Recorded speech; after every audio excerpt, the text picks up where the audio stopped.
Hello guys, तो कैसे हैं आप सभी का मेरे यूट्यूब चैनल सुनील स्टडीज़ पर हार्दिक स्वागत है। अगर आप मेरे चैनल को पहली बार विज़िट कर रहे हो तो मेरे चैनल को सब्सक्राइब करो। तो आज हम इस वीडियो में बात करने वाले हैं टू स्ट्रोक डीजल इंजन के बारे में कि टू स्ट्रोक डीजल इंजन कैसे काम करता है। तो आज हम इस वीडियो में इन सभी टॉपिकों के बारे में बात करेंगे, ठीक है। तो सबसे पहले इसके चित्र को देख लेते हैं और इसके चित्र के कौन कौन सा पार्ट होता है तो सबसे पहले देख लेते हैं, ठीक है। तो देखो, ये वाली जो भारी बॉडी होती है इसे बोलते हैं हम सिलेंडर, ठीक है। और ये वाला जो ऊपरी वाला भाग होता है इसे इंजेक्टर बोलते हैं। इसी के द्वारा हम क्या करते हैं, फ्यूल को इंजेक्ट करते हैं, यानी कि अंदर की साइड में स्प्रे करते हैं। और ये वाला जो होता है वो एग्जॉस्ट पोर्ट होता है। इस वाले भाग को कहते हैं हम ट्रांसफ़र पोर्ट बोलते हैं। ये हमारी पिस्टन होती है, ये कनेक्टिंग रॉड होती है, ये क्रैंक शाफ्ट होती है, ये बिग एंड होता है, इसे बोलते हैं क्रैंक शाफ्ट, ठीक है।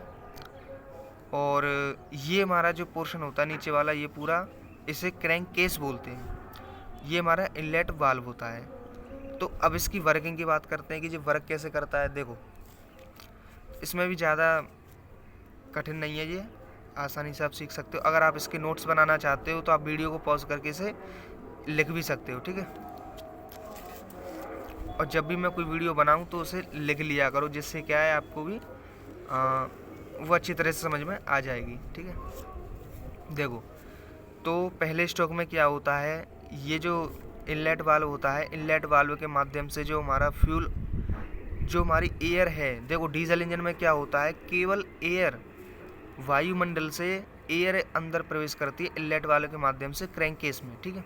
केवल एयर प्रवेश करती है और यह एयर ट्रांसफ़र पोर्ट के माध्यम से इस सिलेंडर के अंदर जाती है, ठीक है। जब हमारी पिस्टन टीडीसी से, जब हमारी पिस्टन जो है वो बीडीसी से टीडीसी की तरफ जाती है, देखो मैंने यहाँ पे लिखा नहीं है, ये हमारा जो नीचे वाला भाग होता है ये हमारा बीडीसी होता है, और जो ऊपरी वाला भाग होता है ये होता है हमारा टीडीसी। तो जब हमारी पिस्टन जो है वो बीडीसी से टीडीसी की तरफ जाती है, तो जैसे जैसे ये टीडीसी की तरफ बढ़ती है, तो जब ये पिस्टन यहाँ पर आएगी तो ये ट्रांसफ़र पोर्ट जो बंद हो जाएगा, जिससे एयर की जो सप्लाई है वो बंद हो जाएगी। अब जो पिस्टन है वो थोड़ा सा और ऊपर जाएगी, तो जो हमारा एग्जॉस्ट पोर्ट है वो भी बंद हो जाएगा, जिससे सिलेंडर के अंदर जो भी जली हुई गैसें हैं वो निकलना बंद हो जाएंगी। अब जैसे ही पिस्टन टीडीसी की तरफ और आगे बढ़ेगी तो जो अंदर एयर आई है वो क्या होगी, कंप्रेस होगी। और जब पिस्टन टीडीसी पर पहुंच जाएगी तो उसका दाब और ताप बहुत अधिक बढ़ जाएगा। इस बढ़े हुए दाब और ताप वाली एयर में हम क्या करेंगे, इंजेक्टर द्वारा उसको फ्यूल को स्प्रे कर देंगे इस अधिक ताप वाली एयर में, ठीक है। जिससे क्या होगा, वो फ्यूल जल जाएगा उस गर्म हवा के संपर्क में आने से। जलने की वजह से क्या होगा, इस पिस्टन की ऊपरी वाली सतह पर क्या होगा, एक धक्का सा लगेगा, जिसकी वजह से ये पिस्टन टीडीसी से बीडीसी की तरफ गति करेगी। तो इस तरीके से हमारा जो पहला स्ट्रोक होता है वो काम करता है। अब इसकी थोड़ी बहुत वर्किंग भी देख लेते हैं कि कैसे वर्क करता है ये। तो इस स्ट्रोक में पिस्टन बीडीसी से टीडीसी की ओर गति करती है। सर्वप्रथम वाल्व, इनलेट वाल्व के माध्यम से प्राकृतिक हवा, केवल एयर, क्रैंक केस में आती है और ट्रांसफ़र पोर्ट के माध्यम से प्राकृतिक हवा सिलेंडर के अंदर चली जाती है भाई।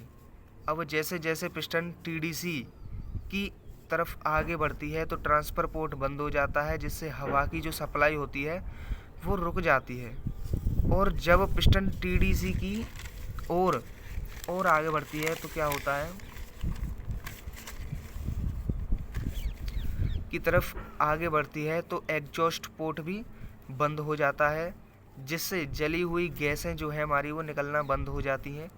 अब जैसे जैसे पिस्टन टीडीसी की और आगे बढ़ती है तो सिलेंडर के अंदर उपस्थित हवा कंप्रेस होती है। जब पिस्टन टीडीसी पर पहुंचती है तो इस हवा का जो दाब है व ताप है वो बहुत अधिक बढ़ जाता है। अब इंजेक्टर द्वारा फ्यूल को इस गर्म वायु में स्प्रे किया जाता है, जिससे फ्यूल जलता है। इस प्रक्रिया के दौरान इनलेट वाल्व के माध्यम से हवा दोबारा क्रैंक केस में प्रवेश करती है, ठीक है।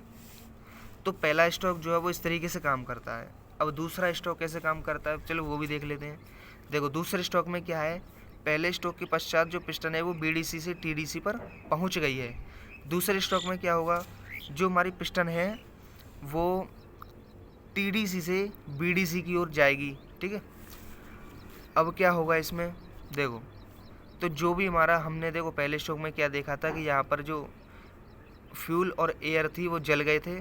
जलने से क्या हुआ, उनका दहन हो गया था। दहन होने से क्या हुआ था, इस पिस्टन के ऊपरी वाले भाग में धक्का सा लगा था। तो इस वाले स्ट्रोक में यानी कि दूसरे स्ट्रोक में क्या होगा, जो पिस्टन है वो TDC से BDC की ओर गति करती है, ठीक है। तो जैसे जैसे पिस्टन BDC की तरफ आगे बढ़ती है तो जो एग्जॉस्ट पोर्ट होता है वो खुल जाता है, जिससे अंदर जली हुई जो गैसें हैं वो इसके माध्यम से बाहर निकल जाती हैं। पिस्टन थोड़ा सा और नीचे जाती है BDC की तरफ, तो हमारा जो ट्रांसफ़र पोर्ट होता है वो भी खुल जाता है। तो जिससे क्या है, क्रैंक केस में जो एयर अंदर आई थी वो ट्रांसफ़र पोर्ट के माध्यम से सिलेंडर में चली जाती है और अंत में जो पिस्टन होती है वो BDC पर पहुंच जाती है।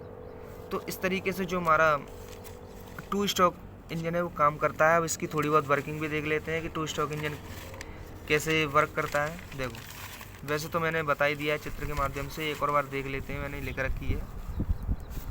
देखो अगर आपको इसके बारे में नोट्स बनाने हैं तो आप वीडियो को पॉज करके इसे लिख भी लिया करो, जिससे क्या है आपको भी समझ में आ जाए अच्छी तरह से।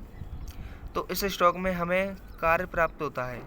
पहले स्ट्रोक में ईंधन व हवा के दहन से पिस्टन के ऊपरी भाग में एक धक्का लगता है।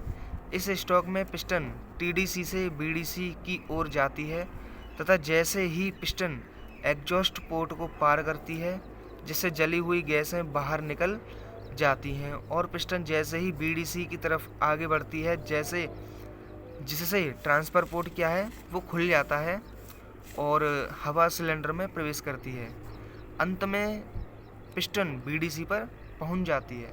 तो इस तरीके से जो हमारा 2 स्ट्रोक डीजल इंजन है वो काम करता है। आई होप, मैं आशा करता हूँ आपको ये वीडियो अच्छी लगी होगी। अच्छी लगी है तो इस वीडियो को लाइक करें, शेयर करें, सब्सक्राइब करें और कमेंट में मुझे बता दिया करो कि अगर कोई भी टॉपिक समझ में नहीं आया है या किस टॉपिक के ऊपर वीडियो बनानी है तो वो भी मुझे कमेंट में बता दिया करो, जिससे कि मैं आपके टॉपिकों के ऊपर वीडियो बना पाऊँ। ठीक है, धन्यवाद।